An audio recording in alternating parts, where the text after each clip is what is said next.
Harley Loaf, you're going to have to step back here. You're breathing on me and you're making me very warm. Hello and welcome to this Friday's edition of Entertainment News here at MBE. We'd just like to thank you once again for joining us here on our YouTube channel, our Twitch stream, and of course our Spotify podcast. I'm one of your co-hosts, Stephen John McLaughlin, our other co-host, John C. Walsh, and our other co-host, sitting down here with his heads down at the moment, it's Harley Walsh. Now, I was going to say Harley C. Walsh there. I'm just looking at that double chin. Yeah. I poked my head back, I had a double chin there. I always position my mic so you don't see my chin. Stephen, I weighed myself a couple of years ago. I had my dinner, and I'd had my breakfast. Not a good time to weigh yourself. And I had this on, 86 kilos, 85 point something kilos, and I took the fleece off. Could be worse. Could be worse. It can always be worse. Think about it that way. 13 stone and counting. But we're back with a bang. Wow. Not been here since Monday. John's been not well, so... Anyone that was waiting on a solo show on Wednesday night, it wasn't happening. Anyone waiting on a solo show so they can then pick holes in my accent? Yeah. Somebody's picking holes in our sort of format as well with our clips. Have saying, they? Yeah, someone, I think it was earlier on, was saying something along the lines of, these ideas are just not working or whatever. Really, you should see some of the views we're getting on our clips. So the Harry Potter one's doing pretty well with comments and views. So thanks a ton. You can reply that. No, I'm not replying. I give a shit. Listen, mate, we're doing live streams and we're just clipping it up. It's not really an initiative. There's people who will not like the headline of the live stream, so we clip it so that the individual topics that aren't the headline and sometimes get a video. Perform, the live. Well, stuff, I mean, in this case of me, Stephen, I didn't headline the show about Harry Potter, but you've clipped the video and it's got 600 views, so. Yeah. It's got 16 likes, and I'm sure we've probably gained subscribers off of that. John. Yeah, a lot of interaction. Have we gained subs from this? Maybe not, but we've certainly gained interaction. So that Taika Waititi one, sorry. I've been clicking on the wrong one there. Let's see. Excited. 2 subscribers, so there you go. Both great. We've literally gained growth from that video, and I feel that helps. It's a clip. And you've got to bear in mind, John, as well, that we both work full time, and also we've got some issues on the channel at the moment that prevent us from doing other things. So we have indeed. This is what we're doing at the moment. I was actually going to suggest maybe just doing 2 entertainment shows Monday and Wednesday and leaving a Friday for reactions or something like that, or maybe a movie review or something like that. That's a shout. But we can always figure it out. That's a shout. Always figure it out, can't we? Well, they'll definitely get an Ahsoka Tano review coming up. I've already done the thumbnail. Yeah, I was actually going to do 8 episodes. That was that episode 6 we just watched? I think it was. Yeah, it's coming up. So we'll get 2 more to go. And it's all kicking off. Spoiler alert, I really enjoy the show. Yeah, it's a lot. Good. Yeah, it's and slow I'm currently enjoying me, John. But so was Andor. Stephen, I was right into it. But it was okay. I thought the first 2 episodes were just really a reintroduction to these characters if you watch Rebels, but also balanced in a way that, for anyone coming in that never watched the animated stuff, they could kind of get a grasp of it. I thought they handled that pretty well. But that's for another day. We can talk about that when we do the review in a couple of weeks' time. How high is this fucking mic? Mine's God. Pretty high as well. I'm kind of sitting upright because of it. But sorry, Stephen, I said up, knowing you're a big boy. I adjust it though, and I've done it in a sort of... Incidentally, this is the last time you're going to see this chair. Yeah. I'm getting a new chair. This chair's fucking crumbling. Stephen's is pristine, because he only sits in it every now and again. I'm constantly in this chair. This thing is crumbling, so there is a new chair coming for me. I don't know if Stephen will like it and maybe want to get another one. I don't know. But it's grey. I've sat on. It's grey. Charcoal grey, and I regret it. Should have got the black. And it had orange trim, so it would have worked. Yeah. Well, who knows? But I'm sick of sweating like a rapist on speed when I sit in these chairs. Settled into your new studio, John, and maybe you'll have change your colour scheme as well. I think I will, absolutely. Change of background as well. There's going to be LED lights. Yeah, it's all coming, folks. It's coming. Stick around for that. Perhaps maybe not in here, or maybe on Cine Web Play. Who knows? Yes. Where we'll be there by then. No, we'll be here. Don't you worry about it. Yeah, the bastards haven't won. I'm counting down the days. So hopefully we're those emails coming in. I saw one today and I thought, oh, fucking clowns. But it wasn't. It was just claimed a fucking reaction to, what was it again? I can't remember. It was something random. Yeah. It was like June. Yeah, it was June. It was June. Trailer from 2 years ago. Yeah, it's weird. That happens though. That's why I'm kind of on tenterhooks at the moment, because we do have a lot of content. Yes, we do. Could really screw us, but that's here or there. We'll just have to wait and see what happens. It's out of our hands at the moment. Certainly not stripping the channel down to its bare bones for anyone.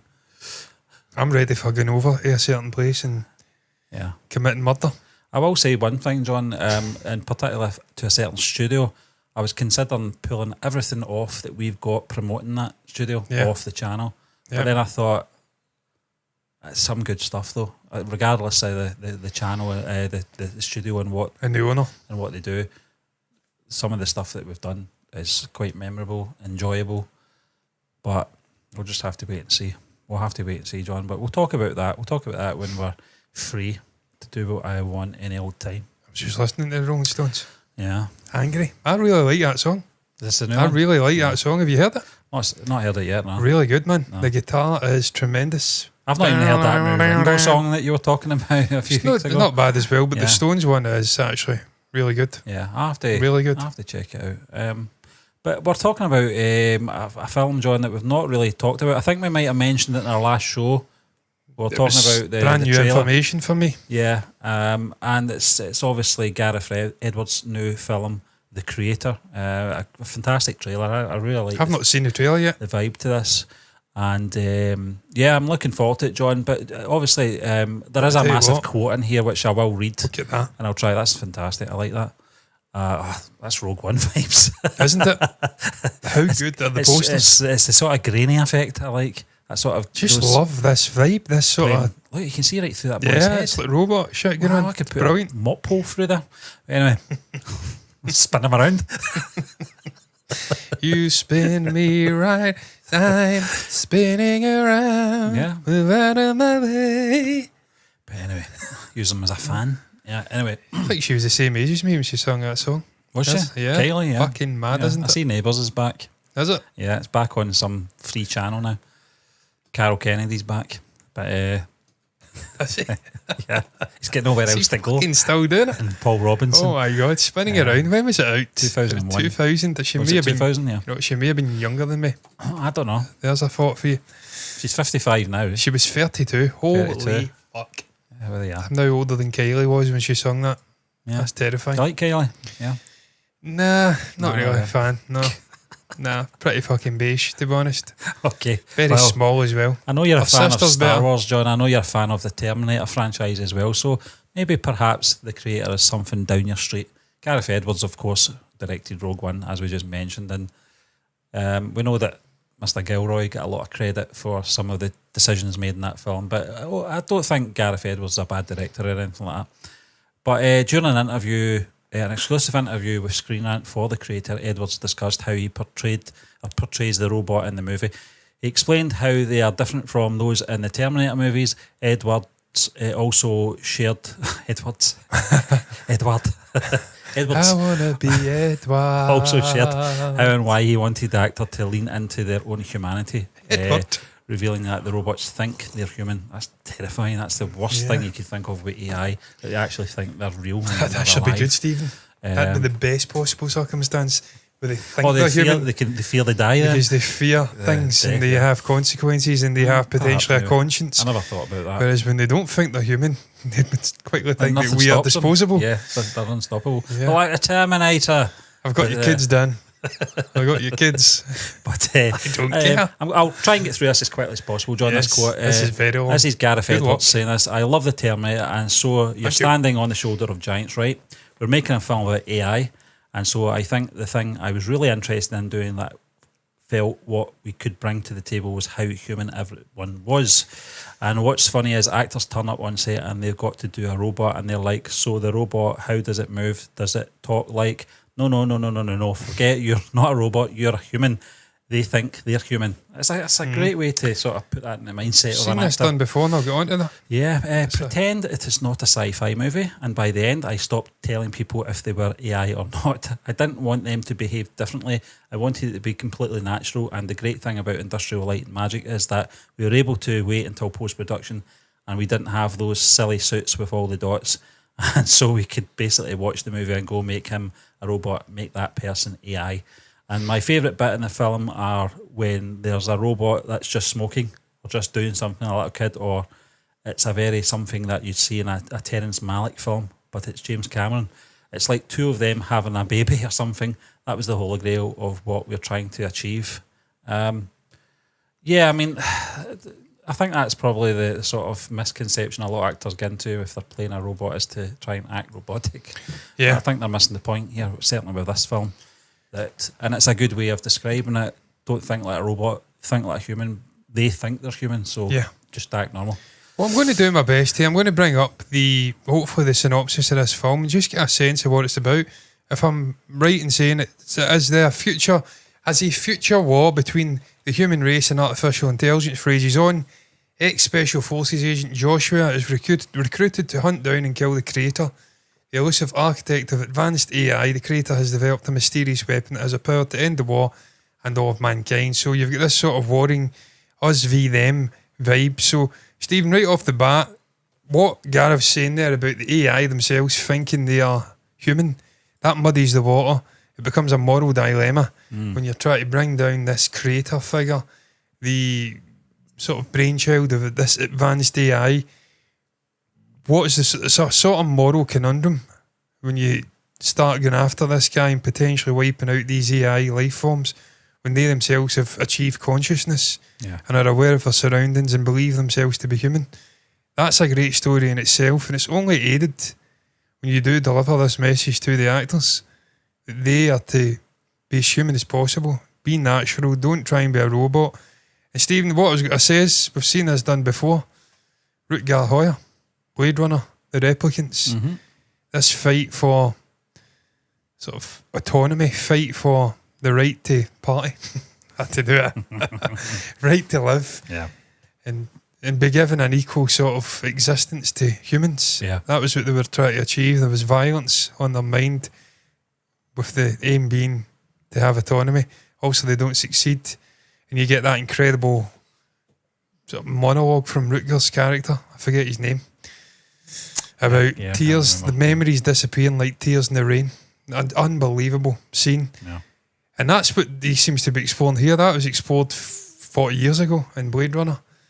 This concept of humanity, consciousness, advanced AI, robots, and where do you draw the line once it's achieved awareness? And you saw that in Bicentennial Man, John, the Robin Williams film. It's been done many times. You've seen it in, I think, a film actually called AI with Haley Joel Osment and what's his name, Jude Law, from 2001, I think. And then you mentioned the Terminator there. I now know why you cry. It's something I can never do. That kind of thing. So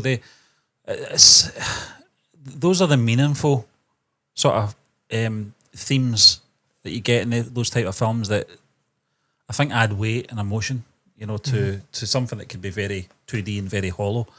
If you can get into that and get into the sort of soul of human emotions and apply that to the technology that can understand human emotion but can never feel it. Yeah. It's very interesting, John. That is the sort of big question, isn't it? Yeah. When do we cross over the horizon? Yep. The event horizon, get to the point where we have got general intelligence and it does feel and become aware of its surroundings and in a sense become almost human-like. Yeah. We won't know, Stephen. This could have happened already and we're not aware of it. John, there is a bit in this article that I do like about when human, it's just up there, John, it was actually there. When human X-Force Special Forces soldier Joshua discovers that the AI's supposed weapon is in fact an AI robot child. It's probably that one with the hole in their head. He begins to question everything he thought he knew about both the human and AI sides of the conflict. This is fascinating. So, it's a fascinating plot, and just the thematics, and it's pertinent to modern day life, Stephen, because this would have seemed sci-fi, futuristic 30 years ago. Yep. But we're advancing so quickly. This AI thing is advancing so quickly on a daily basis now. This is almost, we can say it in present day.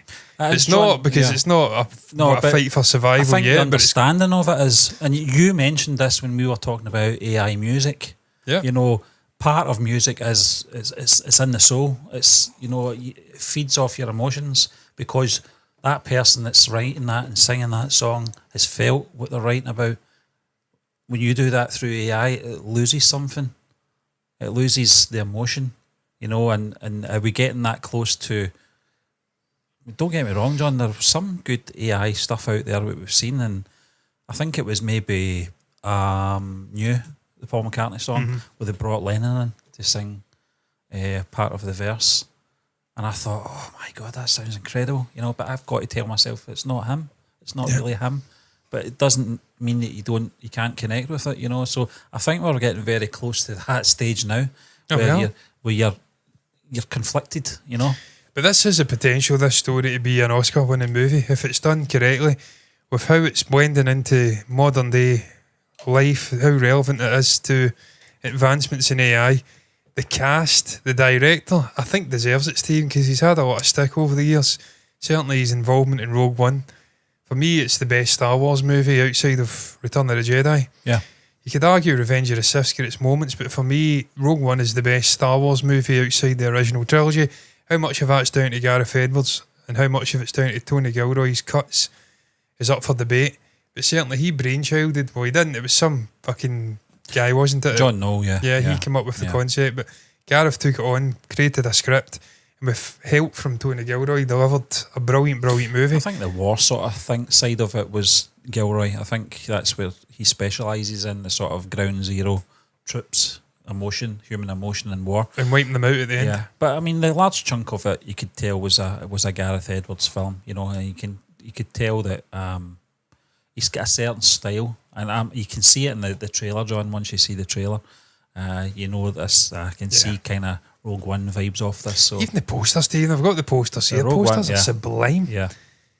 But this one in particular, you're absolutely right. That could be the Death Star. That could be Felicity Jones, was it? Yeah. You know what I'm saying? Like, this could be a Rogue One poster. Andor. Yeah, Andor in there. Yeah. And you've maybe got, I don't know, look at director Krennic. Police are terrifying. Police are incredible, aren't they? It's got almost it's got the vibes. Batman down at the bottom. Yeah, it does look like Batman. Yeah. Looks like, do you bleed? Tell me. Do you bleed? Yeah. And this shit. Yeah, Batflick. It does. It looks like him with the glowing eyes. It just looks great. It's dystopian, and this is almost like the fucking Road. I think The Road was the name of the book. It almost inspired The Last of Us. I don't know if it did. I think it was a movie. Viggo Mortensen did a movie about The Road. Was it The Road? But it's the son and the father. It's an apocalyptic trip. I think it was The Road. I've got the book. Yeah.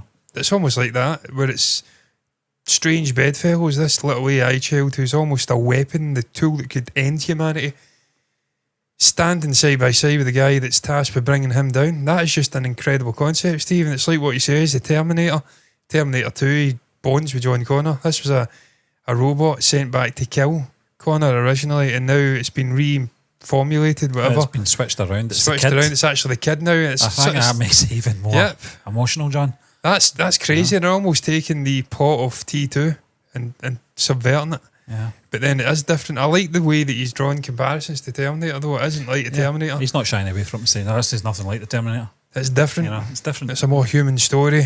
But you fucking hit a nail on the head, Stephen. T2 was a human story. They actually humanised this killer robot.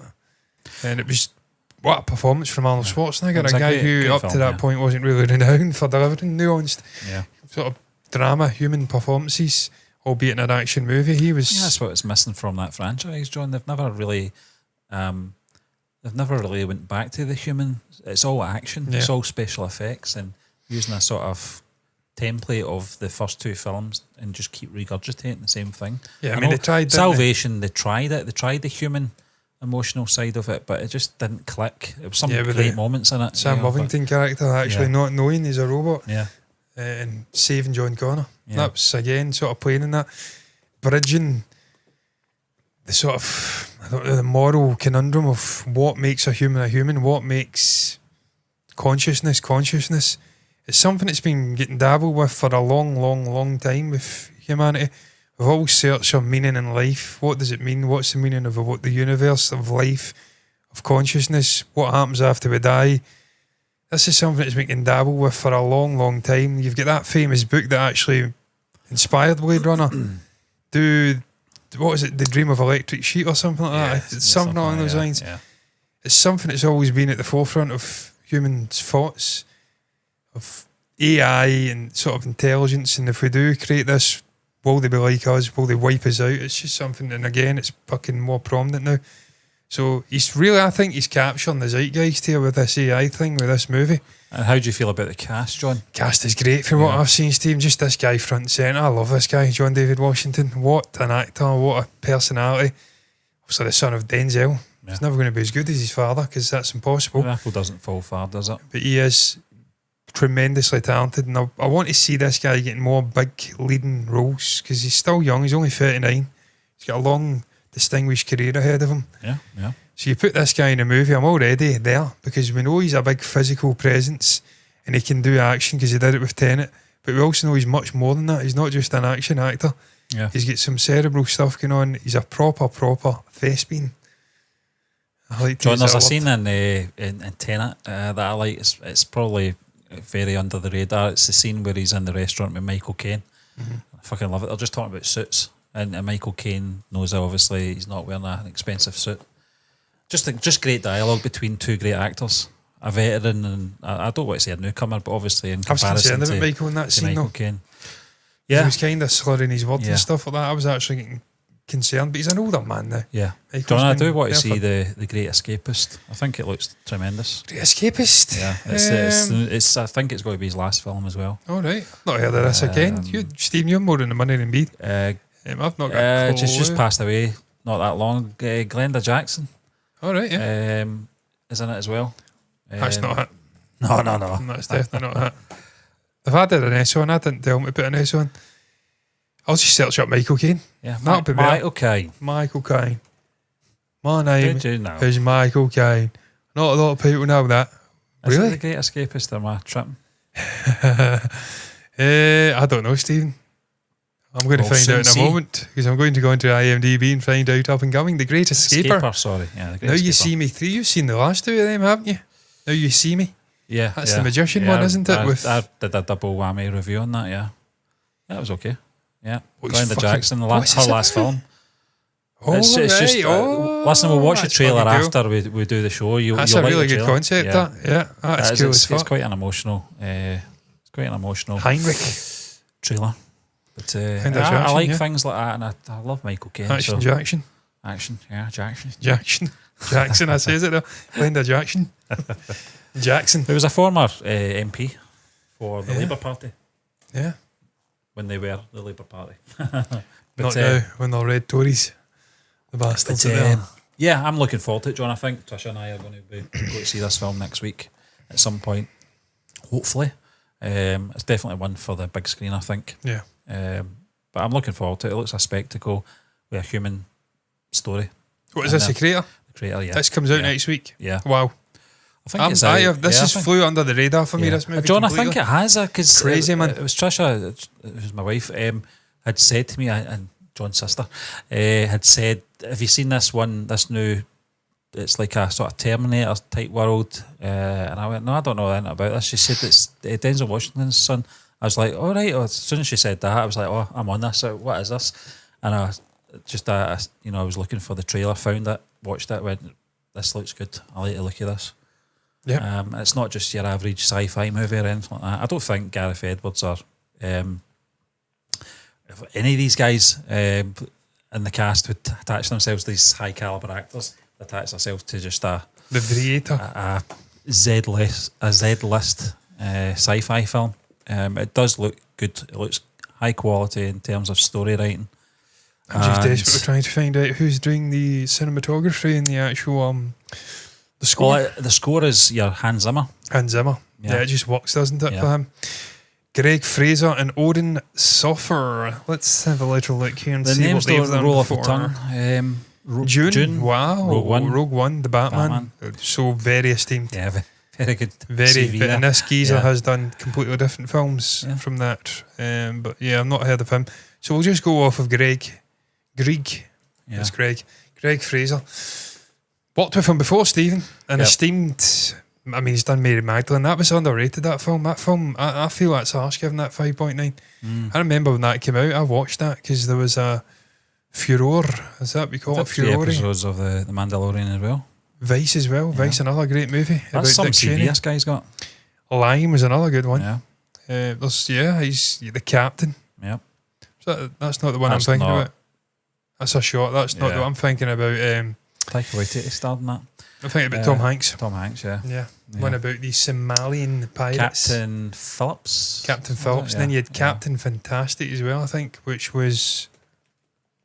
Am I right in saying Captain Fantastic was Viggo Mortensen? Yeah. George Mackay, what a film. See if you've not seen that film. You reviewed that, didn't you? Yeah. This is an unbelievable film. 7.8 is a disgrace of a review or a rating for that film. These 229,000 people haven't got a fucking clue what they're talking about if they're rating this 7.8. This is at least a 9. A stunning film. Guy takes his kids off the grid. It's just beautiful, man. George Mackay's awkward as hell in it, but what a performance. I digress. This has got nothing to do with the creator. Blame George Greg Mackay Fraser. Must have been quite young now. Yeah, I mean, I think he's knocking on 30 now, Stephen. Yeah. So this was about 7 years ago, wasn't it? Yeah. Yeah, 7 years ago. Yeah. Georgie boy, I think he's about 30 now. He's not young. He's 31. 31. Just so 31, I mean, he'd have been like 26. No, 24. Yeah, he was quite young. I mean, he still looks young. George Mackay's fucking great, man. George Mackay's great. He's a brilliant actor. I love this guy. We'd followed him for years, secretly watching you from afar for years. What is going on with this screen? Yeah, it's just not loading up at all. Fuck. Yeah, I hate when that happens. But yeah, man, look, all the key components are there, Stephen. The cast is great. We spoke about that the other day. You go through the list: Gemma Chan, Alison Janney, Ken Watanabe, John David Washington. This is a little kid, isn't it? Madeleine Yuna Voiles. That's going to be a big role if they are the secret weapon to bring down humanity. The interactions between Alfie and Joshua are going to be paramount in this movie. But it looks as though we've got the cast bang on, the crew are bang on, the director's bang on. Ralph Ineson, fucking amazing guy. Finchy, but also he played the father in The Witch. Yeah. And he was a bastard in that as well. He's a good actor. He works consistently with Robert Eggers. I think he may have been in The Northman as well. In The Witch, yeah. Was he in The Northman? I don't know. I can't remember. Yeah, it was, Captain Volodymyr. Yeah. Good friends, I see. Consistently plays pricks. And he plays them well. And he was in Willow, the TV series, which is 5.7. I've not even bothered to even check that out. You know that's a shame, that. Yeah. I tell you what, John, Lawrence Kasdan's son is John. He's not got a great run as a writer. No. He's not doing well at all. Oh my God. He worked in Solo. He's not doing amazing, is he? Fucking struggling. Dawson's Creek. Stick to Dawson's Creek, yeah. Anyway. Fucking PTSD from that. My sister fucking watched it on a loop back in the day. I've seen a couple of episodes in the background. I'm like, no. It was Tom Cruise's ex, wasn't it? Yeah. Katie Holmes. Yeah. Katie Holmes. Yeah, and that other big fella. Fordham geezer, 5-head. Yeah, there's a meme of him, isn't there? He's crying. Crying constantly. It's great. Just a fucking wuss. Love that. Pathetic. Fucking hated the show. John, so will you be checking it out then? Absolutely, Stephen. Yeah. Absolutely. I'll be keenly checking what the reviews are saying, but I feel like this is one you do go and watch in a big theatre. Yeah. Just looking at the posters, if it's on IMAX, it's one you have to see in IMAX, man. It just looks epic. It looks like it's got big Benedict Wong. I didn't see him in the IMDb. Yeah. Benedict's always great. Yeah, this geezer looks amazing as well, doesn't he? Yeah. Looks like Chada Patel, Looks like dare I say, Patel, I think, is Indian. I don't want to put my foot in it. Let's click on him and we'll find out. He looks like an Indian Jared Leto. British Indian. Yeah. An Indian Jared Leto. Doesn't he? Yeah. He was in Willow as well. He was in Willow. This guy is cool as fuck. Yeah. He is so cool. Jesus Christ, man. He's got some head of hair. Hasn't he, man? That's some photo of John David Washington. And that is right. An absolute cheeser. Such a cool guy. Somebody's loving life. I couldn't believe this guy's 39. Yeah. A genuinely Black K Klansman. Stephen, have you ever seen that film? No. Oh my God, you have to watch it. Funny as hell, man. It's another film he's in Amsterdam. I've not seen either, John. I have to see. Yeah, I get underwhelming reviews. Yeah. But Black K Klansman by Adam Driver. Malcolm X. He must have been really young in that. Been very, very young. Yeah. But then obviously Denzel was in that, wasn't he? Well, I mean, he's 5 years older than me, isn't he? So talking 92, I'd have been 3. He'd have been 8, 7 or 8 when it was shot. Yeah. So he was young. Jeez, oh. Denzel, you work with his father. Holy fuck. So yeah, nepotism. Brilliant. Not just the Kasdans that do it. But anyway. Just that Denzel and the Washingtons do it better. Yeah. If you're going to do nepotism, at least make sure your kid or your family members get a bit about Washingtons, them. The Washingtons. See, that would be a good That'd be a good reality show. I would watch that. Yeah, I would watch it. Denzel's just an unbelievable guy. Yeah, just the work he did with Chadwick. It just seems like one of these guys continually passing the baton on. He just never stops. What an actor, what a guy. For me, he's great, one of the greatest of all time. Yes, yeah. You talk about fucking Daniel Day-Lewis, but this guy's right up there. Don't think I've seen him in a bad film, John. No, fucking unbelievable. Yeah. Go. Definitely. Absolute but we're going to move on anyway to our usual Star Wars segment of the show. And we're going to be talking about an unmade Star Wars movie from... Who says this? Guillermo del Toro. Had a Star Wars movie? Didn't know anything about Question mark? Or maybe you talked about it. I can't remember. Probably did. There's so many names The at this Force point. Friday show. Who was those two guys that get ditched from... from Solo? Do you remember those two chaps? I do. Lord and Miller. Yeah. Chris Lord and Phil Miller. Phil Lord and Chris Miller. And then Ryan Johnson trilogy. And then you had thank God that gets scrapped. the Rogue Squadron. James Mangold. With Patty Jenkins. James Mangold. I'm pretty sure Guillermo was in the mix, and we just can't remember. DB Beinoff and DB Wise and Beinoff. David Beinoff and DB Wise.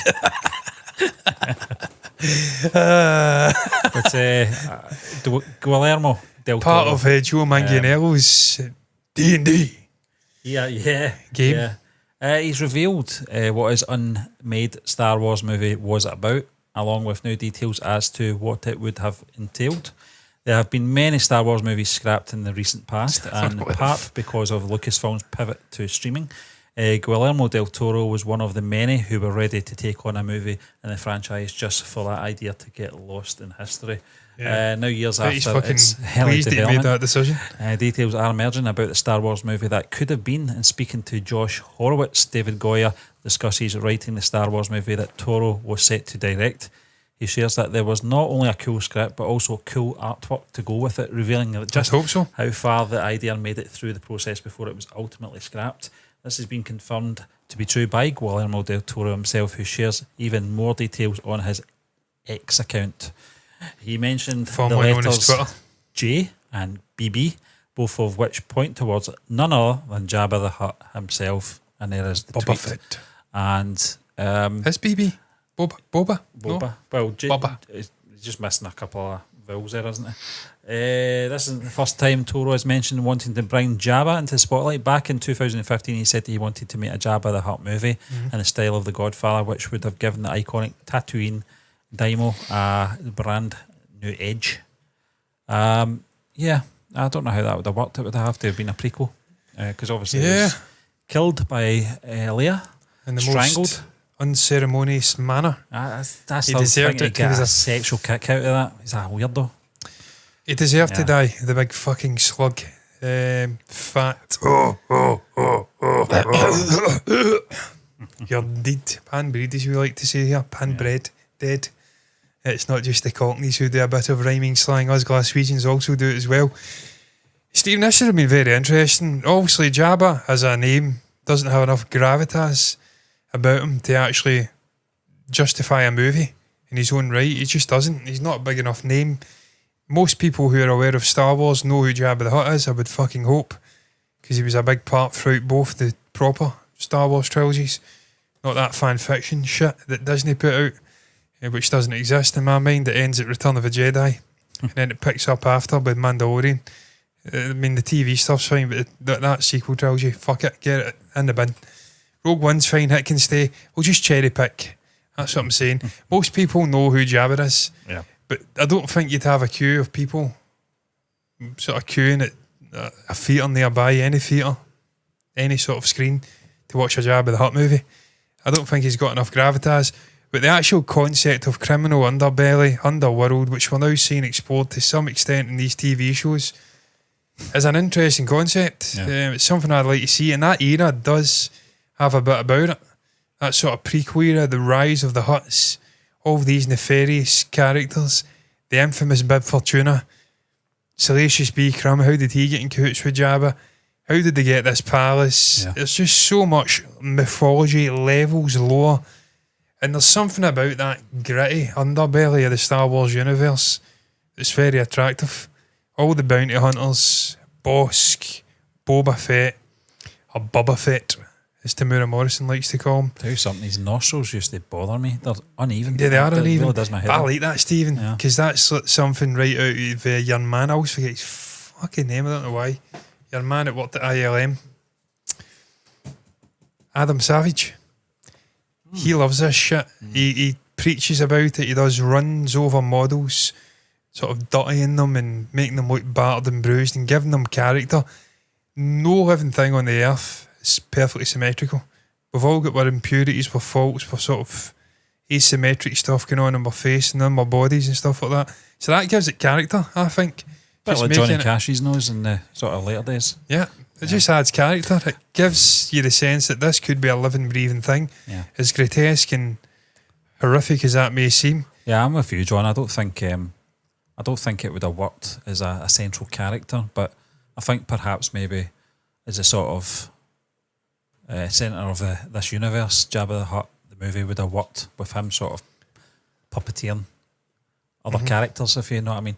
What do you think of The Godfather? Yeah, well, exactly. You know, how long was Don Corleone in The Godfather movies? It It was more about Sonny, yeah, Michael, all these other characters. He's sort of... It would just be there to make his presence felt, and that'd be enough. And I think that would have worked for this as well. I think the logistics as well, John. We've seen... I don't know what is Jabba. What's his species? Is it? I don't know. They speak Huttese, so I don't know what the species is. Is it Hutts? I don't know. Is that the name, the family name? I don't know. But the point I'm trying to make, John, is obviously we saw relatives of his in the Book of Boba Fett. Is that what it is? That's the species. A Bo-Omar monk. Yeah. The Hutts are gangsters. Yeah. So every species that's a Hutt is a gangster. It's kind of generalising, mate. Yeah, it is, yeah. Yeah, but that's what I'm saying. That you had those two. Do you remember Steve, them? That's a great fucking shout, by the way. Do you remember when they speak Huttese? Do you remember there was a male and a female one? Am I allowed to say that? Yeah. You know, Hutts, male, female. that came into the village and were trying to claim, I think, the palace. Yeah, I can't remember. They ended up giving them Boba the young Rancor, I think. There was a few. There was a few. Yeah. But I just felt it was very CG, and I thought if you're going to, especially in 2015, the technology wasn't quite there. I don't think they would have been able to pull it off in a good way. No. It looked too, you know what I mean, they looked quite jarring. Steve, I just don't think, and I've said it time and time again with Star Wars, I just don't feel like Star Wars movies and Disney are a match made in heaven. I feel like to get the best out of this IP, this franchise moving forward, TV is the place for them to work their magic. They can release the content, and look, I know it'll be $10 million an episode, it's probably 60 episodes, it's $60 million, but if it doesn't pay off and it's not a huge hit, they can write off that $60 million. They've got enough people subscribing to the streaming service that they can afford to write it off and call it an expensive sort of mistake. Yeah. It's still 100 times better than a $150, $250 million movie. A Jabba the Hutt movie is never going to be $250 million anyway. But it's Disney, it's Hollywood. Yeah. You know it'd creep up to $150 million. You cannot afford to write off $150 million. The promotion, you're talking $300 million. Yeah. It's a huge amount of money. So TV is the place to tell these stories. If they don't work, you call it quits, you move on. But if they do work, it's long form, you're marinating and you're keeping that streaming service going. That's what they're doing with the streaming services, John, looking into the sort of the sort of near future. Sort of bridging that gap between where we're at with like Ahsoka or The Mandalorian, which is kind of parallel timelines, isn't it? And touching on The Force Awakens, that gap, they're going to try and bridge that gap. I think characters like Ezra, like the young Jason, as it you call him, I think characters like that are going to really come into their own further down the line. Whether it be a movie, I'm not really sure. But this is how they have to continue the franchise. At the moment, they have to do it on a streaming service. They have to do it in this format to tell good story. Occasionally, they will make a lot of money off one movie, but in the long run, people aren't rushing back to see The Last Jedi. People aren't rushing back to see Solo.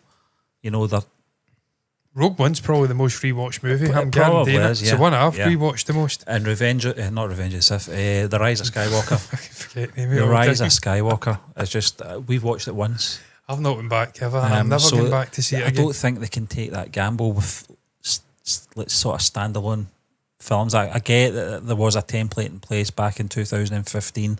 They were going to do a saga movie. They were going to do a Star Wars story movie, which was a good idea at the time. I'm not saying I wasn't on board for it. I certainly was. I thought, this is great. You're going to get the Skywalker saga as well as, all these side stories. But I've just, everything's came along, a long way since then in terms of technology, what they're using at Lucasfilm for creating these worlds. What's that called again? Is it it's not the void. What's it called? That's technology they use to create worlds. The volume. Yeah, Stephen, I tell you what, man. Ahsoka, you can tell it's not been shot in the void. Yeah. The volume. I seen the void. You can tell it's not. I'm just looking at that fucking cup. It looks as though there's webs in it. Or something like shit like that. You're on the outside. It's fucking horrifying. Not gonna lie. You can tell it's not been shot majority in the volume, and it just opens it up. The volume is an incredible technology when it's used in the correct context. Yeah. Having 5, 6, I think she was 10 years old, Leia actors running about inside this confined space, it shrinks the world, it shrinks the experience. I felt that in Obi-Wan. I felt there was I think there was the Vader Obi-Wan first confrontation. It looked like a kind of quarry they were in, and it just looked so small, condensed. I was that's not right. It's great when you can use it for the correct things. I don't actually know what the correct things are. Cockpit views, maybe brief little things where the character's immersed and you can shoot it inside. You don't want to go to location, but if you're doing set pieces, chase sequences, fight sequences, you have to open it up and go to a real place. I presume they did that with Ahsoka. Yeah, but that episode where you've got them fighting, Sabine's fighting, I think, is it Sabine? I'm fucking tripping. That is Sabine, Sabine. Ahsoka, they're fighting, obviously, the Balin character, and I still don't know that Ukrainian character's name. Very cool apprentice. But that woods, I think it looked as though it was in Japan or something. It looked really good, leaves. Yeah. Yep. What a setting. Yeah. And it feels open, it feels expansive. What a difference that makes to the story and the TV show. Andor was the same. Yep. It was shot in Blackpool and places like that, but it felt tangible. It felt expansive. It makes a big difference when you can blend the technology with practical. I fucking love Nolan. Nolan is the absolute grand champion for practical on-set shots. The volume blends that sort of experience, but it's not quite there, John. And I think if they're going to do it, they have to expand it out. They have to make the studio space a lot bigger. You might as well just shoot on location if you're going to do that then. Yep. But it's always been the same, and I think the human mind sees that. It's sort of an Attack of the Clones, John, where you're thinking, this looks terrible. It looks like a PlayStation 2 game. And you just know that these actors, these characters cannot move out within what they're working with. And that kind of gives it a restriction subconsciously to the viewer. How cool, by the way, was it seeing the actual clone troopers in Ahsoka in that episode 5, I think it was. The bridge, I forget the name of it, there's a name for it. Obviously Anakin and Ahsoka are doing their thing. Flashback, she's young Ahsoka, and you've got the actual troops with people inside them. It's real suits, it's not CG. That looked like the volume was used for that though, because they dusted it up quite well with the visuals, didn't they? Just seeing real people in the suits. Yeah. Because it's never at any point in the prequel trilogy was there a living, breathing person in a clone trooper suit. It was fucking great seeing practical suits. Brilliant. Loved it. Yeah, and I think, obviously Catchface, the wig joke. Guillermo, back in 2015 had this idea. I'm glad they didn't go down that road. Back then it would have looked terrible. It would have looked like it would have looked like Jabba looks in A New Hope, the special edition one, when he's Han's calling him a wonderful human being. He's a slug hand. It just looked terrible. There's a fan edit of that, John. I don't know if you've seen it. Yeah, it's they've actually created a hologram for Jabba in that scene, so he's a hologram. Makes more sense because and it looks okay. It looks a lot better, but it's just a scene that shouldn't have been there. Shouldn't have been there. They added it in. That's going back to what you're saying about the character, John. I just don't think he's got enough in there for a story. And you saw in A New Hope, there was no need to put him back into that sort of scenario. The dialogue and the exposition was already executed prior to that, and the Greedo scene, it was just pointless. Where it could work is he's obviously the sort of kingpin in a huge crime network. The Outer Rim all of these shifty, nefarious, shady, bounty hunter, criminal characters, figures, whatever adjective you want to use, are floating about in these outer rim worlds where the Empire or the New Republic, or the Republic I should say, before the fall and also the Empire take over, have not got a huge amount of influence. That's what you could see all of these characters, how they are being shaped, controlled, manipulated by the Hutts. Tatooine's a sort of epicentre. I says it also, he says it was influenced by The Godfather. Marlon Brando's in The Godfather. He's in it, but he's not in it a huge amount. It's more about Michael being turned from this innocent, youthful guy, straight out of the military, nothing to do with the family, into just a fucking force of nature. I'm turning it into French. Listen, you have to forgive me, I'm still taking medication here. I'm on ibuprofen and paracetamol. I can't have a drink. I'm fucking getting driven up the wall. I never thought I was an alcoholic until I started taking medication. Then I realised I've not had a beer in about 4 days. I'm starting to get the shakes. I need my beer. It's a force of nature. I was conscious of that because I was going to bring the beers round. I thought, I think John's on medication. And I don't think Stephen, you seen it the other night, man. Fucking Monday, was it? Yeah. Asking, can I have a beer with paracetamol? Yes. I think I've done it before. Yeah. It's just it's not a good idea, is it? You can't wait to recover properly. Yeah. Then I can get back into my beer again. I need a beer. Anyway. I need it. But Stephen, 2018, Solo came out. That really kiboshed all of the standalones, didn't it? Once that flopped, it was a disaster, as it was always going to be. I like Solo. It's a good movie, but it didn't make money. It was the first sort of flop in Disney's era. I've seen it one more time than I saw Rise of Skywalker. I've seen it twice. Yeah, I think I've seen it 2 or 3 times as well, to be fair. But that kiboshed all these standalone movies. After that, they really ended it. Yeah. So that's probably... that kind of has been contradicted by Guillermo del Toro saying they were working on this movie in 2019, a year after Solo came out. But well, his idea was from 2015, 2015, so I think that ended it. Yeah. Any hopes? And now TV, if it's going to be told, that story, it will be told in a Disney Plus TV show. John, I think Book of Boba Fett has covered that, and I think we get the idea of the sort of iron fist that Jabba sort of ruled that area of Tatooine. See what though? Yeah. Could see Anakin. Let's see how many racist characters we can fit into the one TV or movie. Terrible. Yeah. Let's make Watto. Yeah. Let's make fucking the Trade Federation and the Separatists Asian characters, but we'll just have people putting on Asian accents. Let's make Watto a Middle Eastern character, but we'll not actually get a Middle Eastern actor in. Jar Jar Binks Jamaican or something? Let's make Jar Jar a Caribbean character, but we'll just turn him into a caricature. Terrible. What the fuck are you doing, George? Why don't you just make the aliens speak in alien dialects like you did? Give us subtitles. Yeah. Like you did 30 years ago in those movies. It worked, George. Somebody did a cut of that, didn't they? It was brilliant. It was really good. Transforms the films. It changes the tone, doesn't it? From sort of silly accents. Me's a free. Yeah. Well, me's a sparkly glowy, Annie. Banfa Podo. Yeah, terrible. Oh. I'm done anyway, John. Yes, let's move on swiftly to our final segment of the show. It's all oh my God. It's all about music. I think we were probably 10 minutes before we started, though, weren't we? Shizzle. We're talking about your favourite band, John, the Arctic Monkeys. One of your favourite bands. Talking about your favourite band. I do like the Arctic Monkeys, I do. I like Alex. Would I say they're one of my favourite? Probably not. I like them, but I can't put them into my favourites. Yeah, Steve, there's more my generation, wasn't it? It was for the millennials. They were the prototypical. Is that even a word? That is now. The prototypical. They were the very first proper sort of millennial rock band. They were buffed on, I think, fucking Bebo or something, and were discovered there, and then they became a rock band. That's how they are, like the poster boys for the millennials. Yeah, John, you've always been a fan of them. I know they've changed their sort of style over the years. I like the style change, and well, I mean, bands like Radiohead have done it as well. Maybe not to as much success as they would have liked to have been, but they've went out there and they've been brave to try it.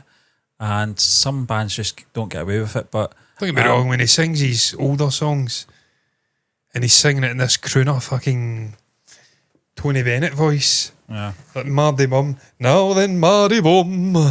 Argumentative. And you've got the face on. It's like, dude, Alex. Fucking hell. You can hear the accent, can't you?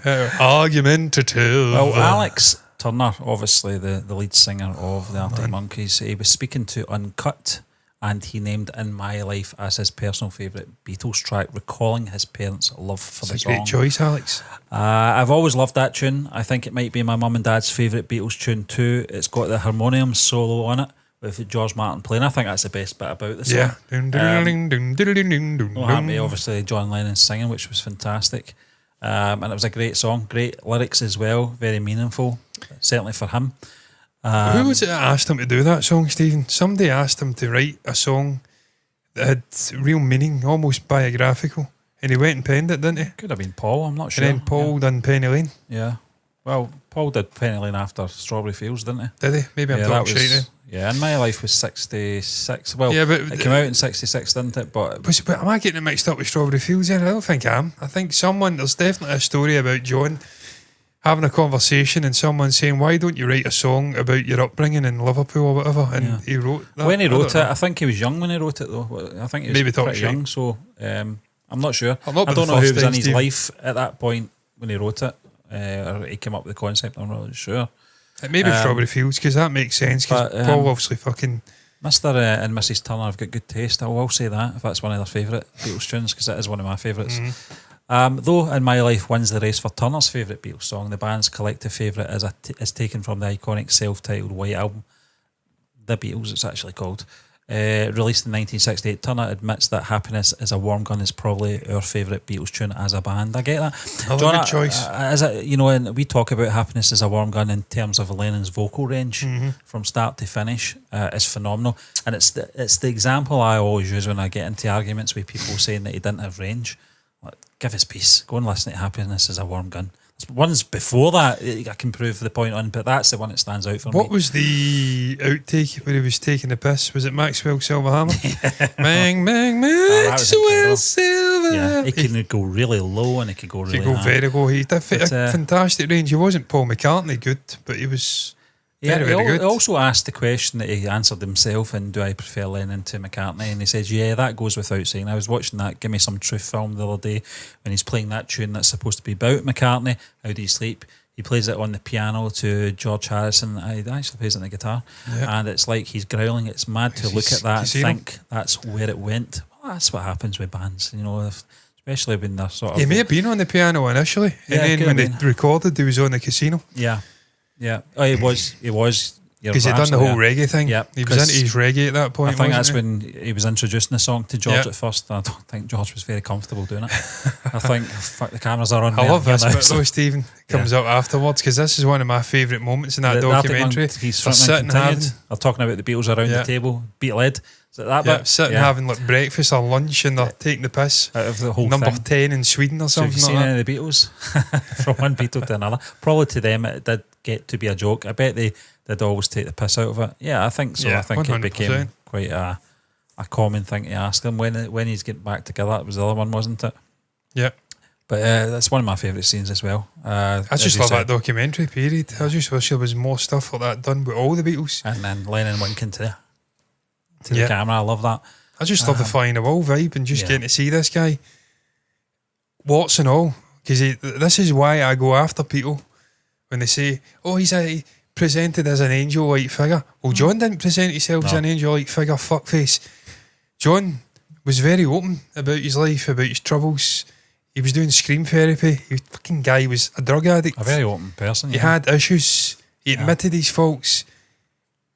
I'm drawn to people more like that, John. People that are willing to accept they're not perfect, and there's no persona with them in that sense. They leave their life and their sort of feelings wide open to the world, and they're very comfortable with it.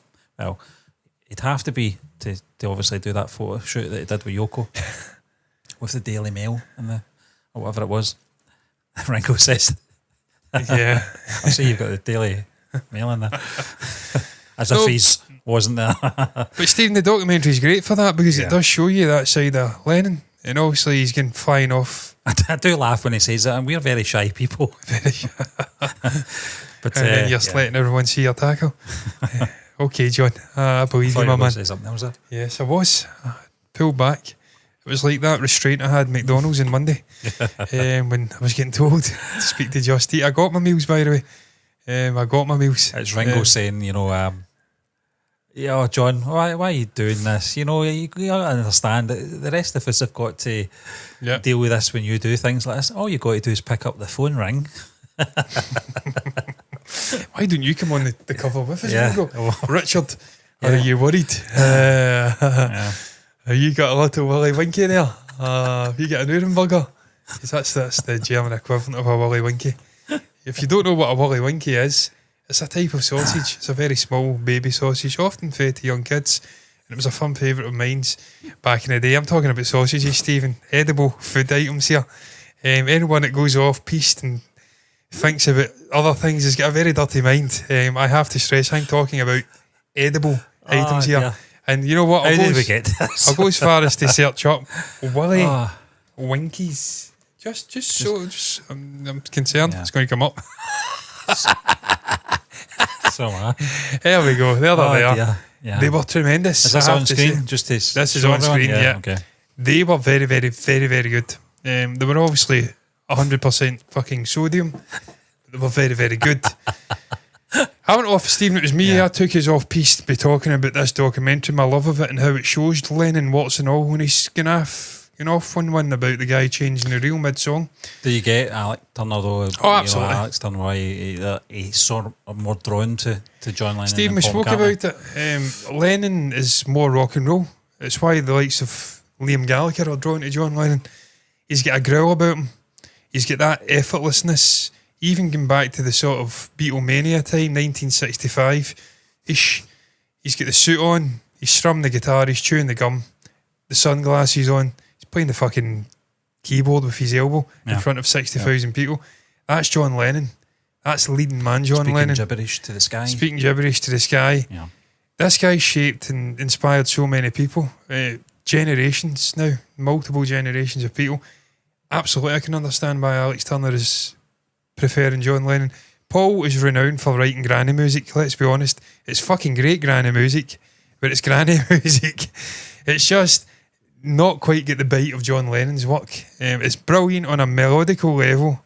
I don't know if that's a word. You're not getting anyone more melodical than Paul McCartney. He's one of the greatest melodists ever. Stunning songwriter, unbelievable bassist. But lyricist. John is a better level. John Lennon's got more energy. He's got a rawer rock and roll energy, and that will attract itself to guys like Alex Turner, a man who kicks about with leather jackets on and slicks his hair back. He is in a sense John Lennon in the 1950s. Yeah.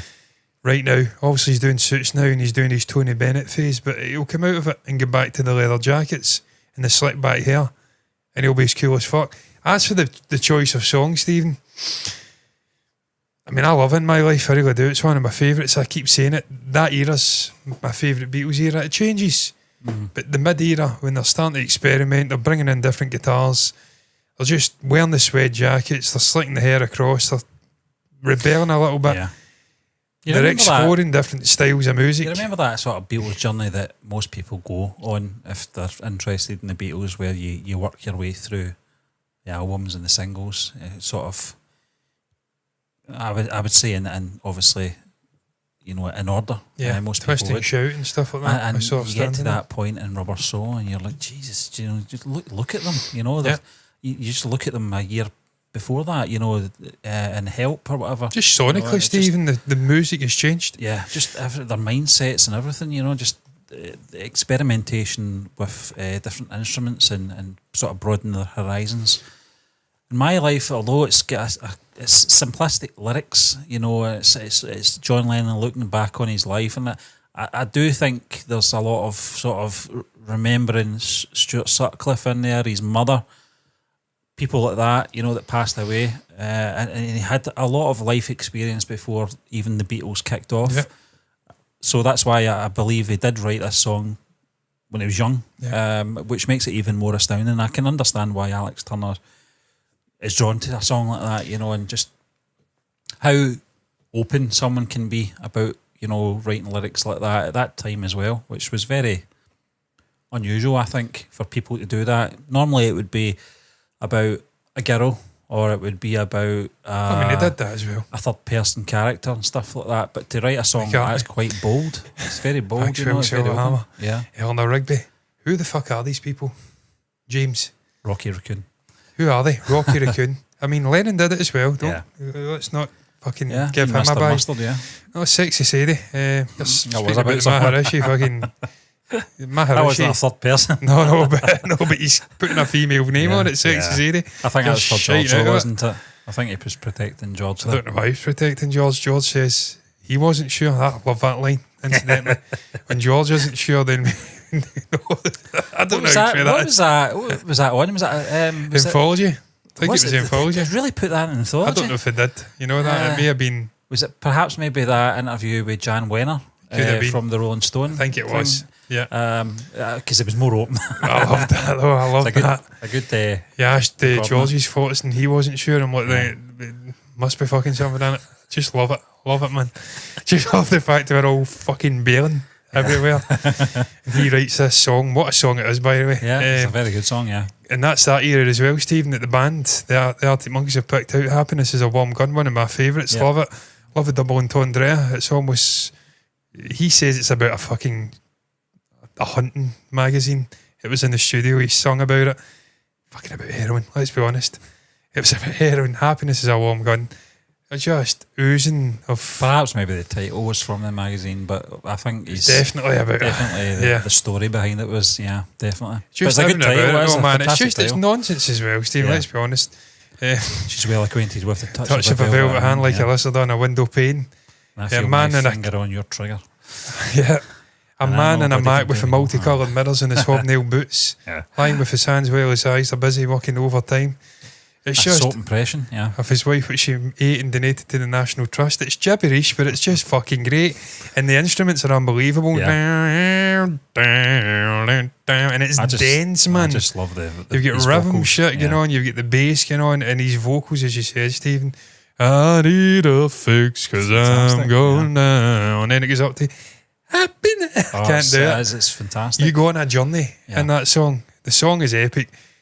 Steve, I was going to ask you, what if you get potentially a favourite Beatles song? Because I go through this in my mind's eye a lot. My daughter asks me this all the time, probably on a daily basis. I would have to go through album to album. And I think on the White Album, maybe pick a couple of songs per album that I like as my favourites. I mean, Yeah Blues is right up there for me. I can't really... it's moods, John, with me. Yeah. It's really sometimes...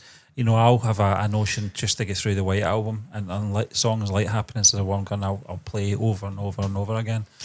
And then I'll go back to maybe the Please Please Me album, and just just depends on my mood. Would you say you're more drawn to Lennon songs than McCartney? Because I find when I go through, it's Lennon songs I'm drawn to.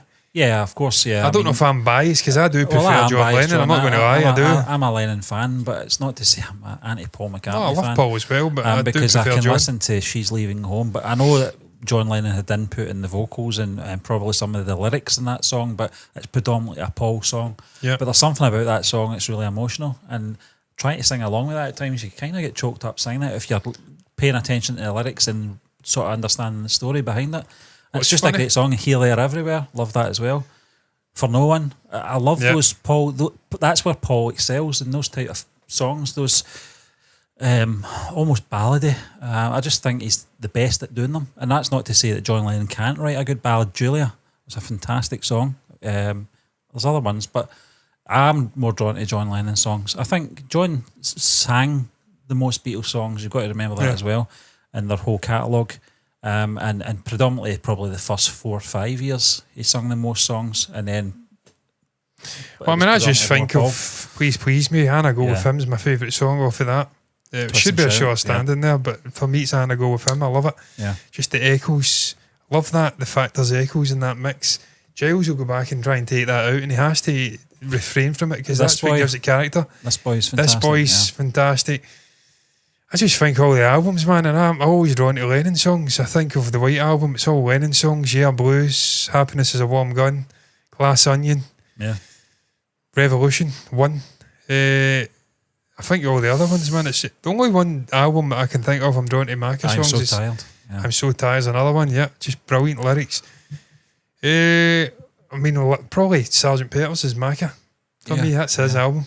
I think of Sgt. Pepper's Lonely Heart. Let It Be. Yeah, Let It Be. Yeah, Let It Be. Get Back and I've Got a Feeling. I think that's where Paul excels though, on those two albums. Two different. One's a more conceptual type album, and then Sgt. Pepper, and then Let It Be is like try to get back to sort of the roots of where they started. Although Phil Spector had something to say about that.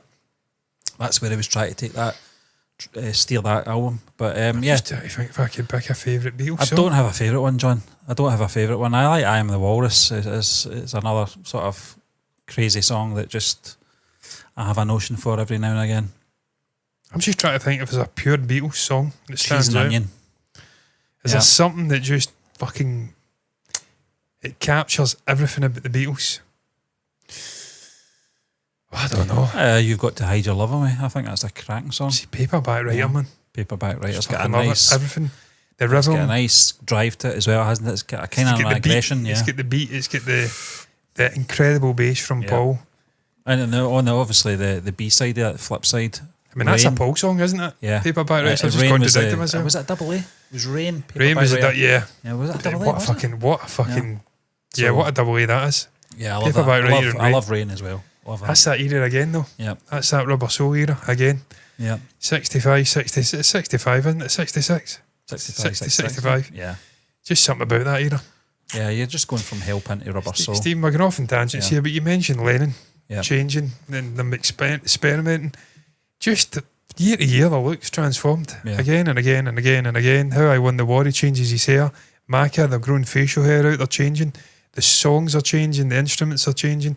I don't think there's a single band in the history of music transformed year in, year out over a 10-year period like the Beatles did. Yeah. In terms of growth, lyrics, everything, they're maturing, music, fucking everything. Just transformational, constantly pioneering and changing and getting better and better and better and better. That's what makes them the band they are for me. And it's why when I hear people saying, they were just a pop band, they were samey, it pains me physically. I'm physically pained for how fucking stupid these people are. And I, for just a brief moment, I pity them. And I have sympathy in my heart for them, for how fucking naive and stupid they are. And then I realise, no, they're just not got a fucking clue about music. They're not to be pitied. They're not to have sympathy. These people are not to be trusted. It goes back once again to Graham Coxon. Oh boy, and what he says, he has a deep mistrust for anybody that doesn't like the Beatles. And he's right. Those people shouldn't be in your life. They shouldn't be. No. Because they don't understand music. They can get to fuck.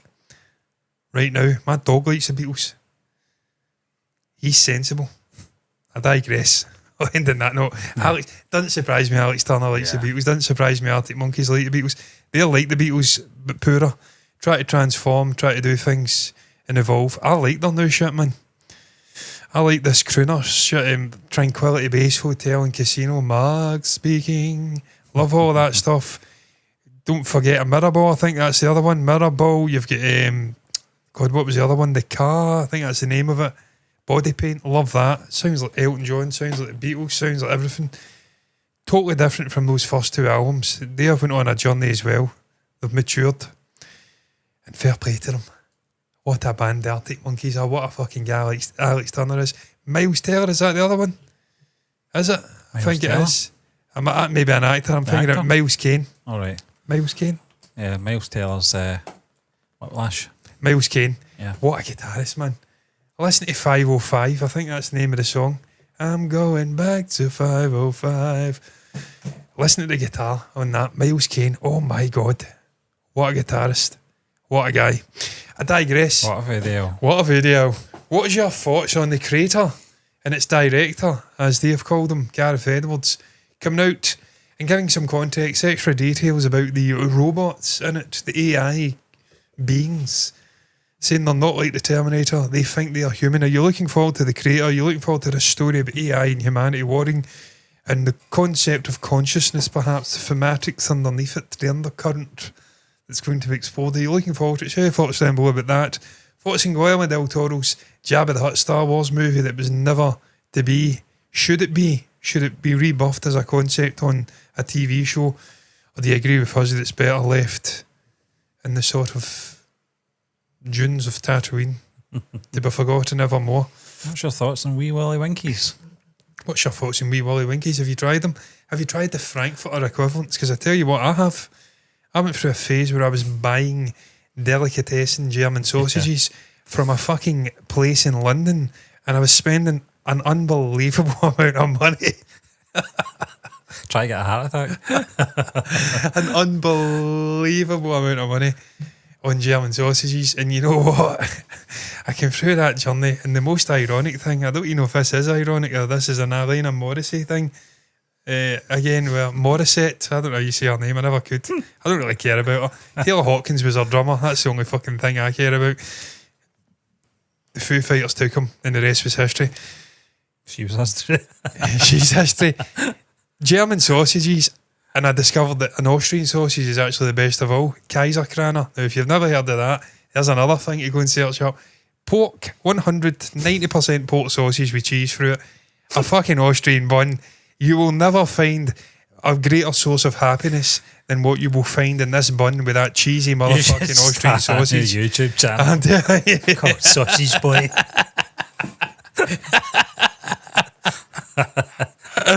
And now I've been took back to David Bowie. Do you like girls or boys? It's confusing these days. Do you like German sausages? It's confusing these days.